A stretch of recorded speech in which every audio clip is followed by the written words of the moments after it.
Hey, what's up? It's Zeals, and before we start, small disclaimer. Yes, Ganyu is impressive to me, but not for her numbers. Let's be real, she's not even out. She's still being tweaked here and there.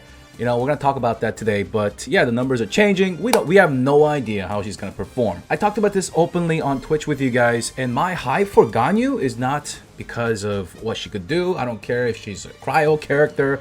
I don't care if she can fly, alright? I'm just crazy for her because dude, I've had enough. We've had enough Huggies Ultra running around. We had enough Archons. We had enough, pretty boys. Dude, where my wife was at, y'all? Okay? What I'm trying to say, ladies and gents, what you see today, I know we're gonna talk about a couple of numbers, like cooldowns, but I'm not gonna talk about like the skill percentage, multipliers or anything like that. We're just gonna talk, predict how she may be played out. Is she someone that is very rewarding to use when you don't miss with her bow attacks, things like that? All right, so nothing to do with her performance, tier list and shit like that. Now, if you're joining us for the first time, if you like what you're seeing, this 4'7" monster, this Korean boy, then make sure you guys subscribe to the channel and smack this video a like. I don't know about y'all, but I just appreciate art, dude. If you can draw some nice ass thighs and anime titties, dude, you got me sold. Okay? And you may be thinking, man, this guy, what the f, dude, this guy's weird. Maybe I am, I don't know, but one thing's for sure. Whether you're on the side of Zhongli is underpowered or overpowered, here are the revenue reports. I'm gonna open with this. I know it has like nothing to do with Ganyu, but maybe it does. Over in Japan, gacha games, they gotta do well in Japan. That's where they're gonna make a big chunk of the change. And looking at Zhongli versus Child, Zhongli, as well as the weapon banner, is performing well. I guess they don't care. Those that are wailing hard, they're really satisfied with Constellations 6 Zhongli. Maybe for those that just want a husbando, just one copy, they're happy as well. I don't know what the case is, man, but they're spending. That's all that matters to MiHoYo. They're spending hard. Day of release, rank 1. Day 2, rank 1. Day 3, you get the point. So I think pretty much MiHoYo knows what they're doing, even without Reddit or content creators or anything like that. They know how to hype their own characters through lore, storyline, and their trailers. Ganyu pretty much, I think, is gonna be a killer. But anyways, let's take a look at her normal attack. Performs up to 6 consecutive shots with a bow. Now, once again, all the numbers, if you want to check it out, all in the pinned comment. Now, charged attack. Interesting. Performs a more precise aimed shot with increased damage. Now, if you guys are not familiar with bows, if you do hit the weak spot, it's gonna crit. So just have that in mind. Charged level 1 and 2. Is this kind of like Bennett? If it's gonna take 2 seconds to get up her charge level to 2, woo, this is gonna be quite interesting for sure. Charge level 1 fires off an icy arrow that deals cryo damage, pretty much like any bow user, right? Like Fischl, Amber. Charge level 2 fires off a frost flake arrow. I like that. Not only that, the frosted flake arrow blooms after hitting its target, dealing AoE cryo damage. I'm gonna be honest with you guys, just looking at a normal attack, I don't care about the numbers just yet. In terms of playstyle, I'm gonna like this girl because, yo, I know some of you guys hate bow users. I get it. Like, it doesn't feel rewarding sometimes when you do a charge attack. And even if you don't miss, you have 100% Chris Kyle accuracy. You're an American sniper, dude. I feel like Ganyu is gonna feel rewarding to land these shots. And if you can't aim, you're on a mobile device, you got greasy ass fingers, you got some KFC dripping off your freaking toenail. Wait, not toenails, but your fingernails. Then what you gotta do is you gotta be kind of like Klee. You gotta get up in there. Get up in that action. So that's why I wanted to have this video, just to think about like if you're like hyped for this girl, but not too hyped about like being a bow user, what you could pretty much do to offset that shit. But I think it's gonna be highly rewarding for this girl, this Coco Goat, to get off those charged attacks. And if you don't miss, you're gonna feel so rewarded. If you have an eyesight of a worm and you can't land shots like me, then you just gotta get up in the action. That's all I'm gonna say about that, I guess. AoE crowd damage, regardless of what the damage is gonna be when it's live. I mean, for the super condo teams, just in general, applying something in AoE, I think that is very convenient. Like for Diona to do that, she needs to use her ult. For Chi-Chi, you gotta use her elemental skill and get up in that action. So for super condo teams or melt teams or fuck everything, damn, even a freeze comp, AoE, anything is gonna really help control or debuff all your enemies. Now, once again, we don't know how big the radius is gonna be. or anything like that, so gotta see for ourselves. Her elemental skill, leaving a single Ice Lotus behind. Ganyu dashes backward. Is that kind of like Diona? Okay, what else? Shunning all impurity and what? The hell is that? Is that like a cleanse? Like Jean, dude? And dealing AoE cryo damage once again. Now, before we get any further, man, people write this character off as like Amber 2.0, Amber Cryo, but I don't know about that. Her elemental skill sounds like Mona 2.0. Continuously taunts surrounding enemies, attracting them to attack it. That's awesome. Alright, endurance scales based on Ganyu's max HP. And the scaling for now seems okay. It's much better than Amber's. Blooms profusely when destroyed. Okay, so after it's destroyed or the duration ends, deals... Dude, this girl's all about AoE cryo damage. I love Diona for this, her ult for this, but we're gonna get like a consistent cryo AoE damage dealer. Whew. I don't care if she's main damage or support. I think she sounds like she could do both, but it sounds nuts. Like duration is 6 seconds, cooldown 12 seconds. Damn! And her elemental burst, the text, sounds so good.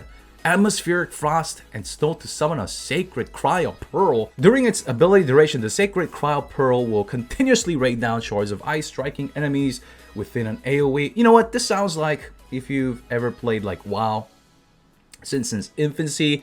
Sounds like Blizzard, dude. 15 seconds on a 20-second cooldown, energy cost of 80. I'm sure that you can tweak your team and gear around so that you can pretty much pop this off a lot. Now, as for talent ascension materials and things like that, this thing can change. What if you farm this shit and then they changed it, right? So what I'm personally doing to prepare for 1.2 is I'm farming EXP. I'm also farming Mora. As for the talent up materials, I'm not going ham on those just yet. I'm gonna wait for like pretty much the last couple of days or the last week. But yeah, just getting the character EXP and the Mora so I can pretty much get her first day. Yeah, definitely. I'm gonna try to get her to level 80 and test her out for you guys. If you guys want me to get her to 90 or 80, let me know down below what is more relatable. First day, like talent 6, level 80, I think is pretty fair. Now let's take a look at her passives. The first one refunds 15% of ore used when crafting bolt time.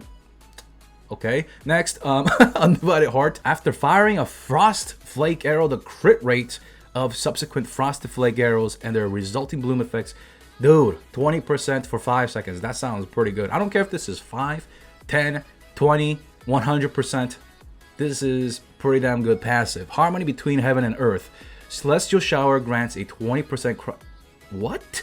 Bonus to active... Is that including Ganyu as well? We don't know, of course. This is just a prediction. I think this is gonna be nuts. Even my boy Chungers, who is getting some attention finally, this is gonna be pretty damn good synergy right here. And not to even forget about KO, who a lot of people are sleeping on, right? Constellations. All right, we gotta talk about the Constellations. Like, I want to know how things change, like in terms of gameplay. So let's look at this. Taking damage from a charge level 2 Frosted Flake or Frost Flake Arrow Bloom decreases enemies. Okay, so cryo, basically her charge attack lowers the cryo resistance by 15% for 6 seconds. So we got some energy regen. Doesn't sound too busted. And we also got some like utility, cryo resistance. We have had other characters do this with their constellations, like Venti, with Klee. It's just like absolutely broken. It sounds pretty strong, but I don't think it's gonna be broken. Well, let's keep going down the lane here. So her elemental skill gains 1 additional charge, like Klee, right? More, you know, just elemental skill burst right there. Pop, pop. You can just spam that. Okay. And Constellation 4, enemies standing in her elemental burst take increased damage. So for now, this thing lasts 15 seconds. You gotta get your enemy to stand in that shit, right? For the full duration to get that 25% maximum increased damage taken. So I'm a little bit curious here. I know characters like Zhongli, of course, with this ult can petrify for like a little bit. It's not gonna be the full duration, but it's gonna help out. But what about Venti's ult? Is it gonna work? Because, you know, they get elevated up in the air. Is this gonna work with Ganyu's ult? And for those that do not have Venti, I guess we can use some water combo to keep enemies locked in there. But we're talking about Constellation 4, right? This on paper sounds like great utility, not for only herself, but for others in co-op as well. Is her damage gonna be scaled off her Constellations? I'm most likely going to say yes, because Some of these sound insane. We're not even talking about the cryo artifacts yet. All right, so let's look at the last one. Using her elemental skill. Remember, at Constellation 2, she gets 2 charges. The next Frost Flake shot. Not her charged 1, but charged 2. Within 30 seconds after using elemental skill will not require charging. Okay. Now, let's be real. This sounds, her Constellation sounds really damn good. Without the Constellations, I feel that she's gonna be like a provider for cryo, AoE cryo for that matter, taunt and things like that from her elemental skill sounds great. So if you're using like Shinshu or using like a freeze comp, shatter comp, then this sounds pretty good for control. But damn, dude, Constellations pretty much change her a lot. Now, once again, we're not even talking about the artifacts. And what if they even give her a separate bow? I know Amos' bow sounds pretty damn good right now. But what if, like, this is just talking out of my ass. What if they give her a bow with like reduced charged attack timer for her every first or second shot? I don't know. All right. Or a bow that, like, when there's cryo, something happens. I don't know, dude. Okay. So we're not even taking the weapon into account. And the artifacts. There are 2 right now. Blizzard, Strayer, and Glacier and Snowfield.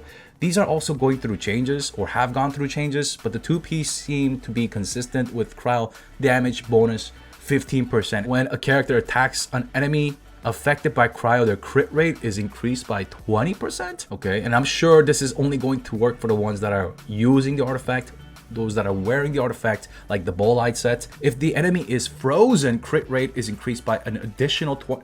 So they're promoting the freeze comp here. And of course, Ganyu being cryo, melt comps as well. So speaking of which, Glacier and Snowfield 2-piece, same thing, but 4-piece increases super conduct damage by 100%. Increases melt damage by what? Yo, using an elemental burst increases cryo damage bonus by 30% for 10 seconds? What?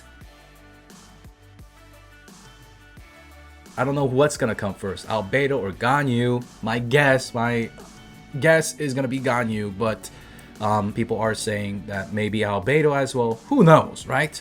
We'll know very, very soon anyways. For now, what I'm going to do to prepare is get the Mora, as well as pretty much save my Fragile Resin for the new artifact dungeons, get that character EXP for my Ganyu, as well as other 4-stars that are going to be coming as well.